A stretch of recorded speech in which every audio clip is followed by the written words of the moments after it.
For some travelers, the biggest obstacle to visiting America may no longer simply be getting a visa.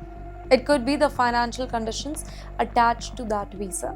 According to reports, the US State Department has made permanent a visa bond program under which citizens of certain countries applying for B1 business or B2 tourist visas could be required to provide a bond up to $20,000.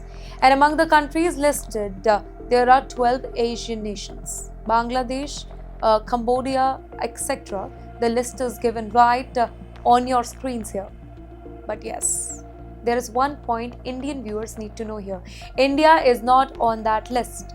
So, an Indian citizen should not interpret that this program as a requirement to maybe suddenly pay about $20,000 to apply for an ordinary US tourist visa. The policy is targeted at specific nationalities identified by the US government based on concerns involving visa overstays, information sharing, screening, vetting, and document security. The basic idea is simple. US government wants an additional financial guarantee for maybe certain travelers, and that guarantee can be significant, up to $20,000 for an ordinary family. This is not a small amount, it cannot be.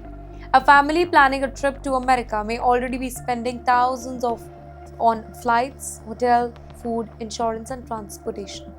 Add a potential 5-figure bond, and suddenly the financial barrier becomes a lot. And then comes the debate.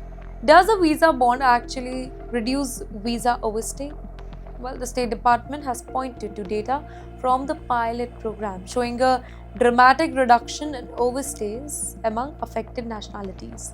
But yes, there is another interpretation here.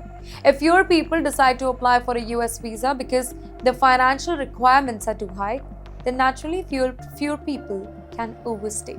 So the question becomes, is the policy changing behavior after people enter America, or is it changing who decides to enter America in the first place? Well, that is an important distinction here because America's immigration and travel policies have an economic impact far beyond immigration itself. International tourists spend money, business travelers spend money, hotels benefit, restaurants benefit, airlines benefit, retailers benefit, tourist attraction benefit, small businesses, they do benefit.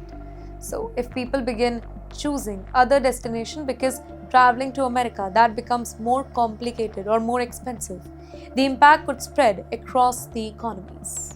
And there is also a question of America's global image. For decades, the US has presented itself as a destination for tourism, maybe education, business, and opportunity. But the more complicated entry becomes, the more people may ask themselves whether it is worth the effort or not. Maybe they choose Canada, maybe Britain, maybe Australia, maybe another Asian destination, or maybe they simply postpone the trip. So, this is not only a visa story, this is a story about how governments balance security, immigration enforcement, and economic openness.